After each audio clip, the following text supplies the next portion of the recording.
হাত পা মুখ ধুইয়া ভোজন করিতে হয়। উত্তর ও কোন মুখী ফিরে ভোজন করিতে নাই।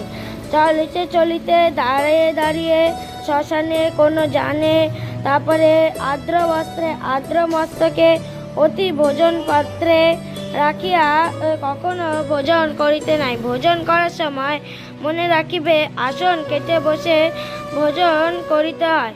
যখন সবাই একসঙ্গে ভোজন করিতে বসবেন তখন সবাইকে একসঙ্গে ভোজন থেকে উঠতে হয়। জল পান করার সময় আপনাদের এক যে জিনিস মনে রাখতে হবে, জল 2 হাতে পান করতে হয় এবং আপনাদের যদি ভোজনের পর বসিয়া থাকিলে ভুঁড়ি হয়।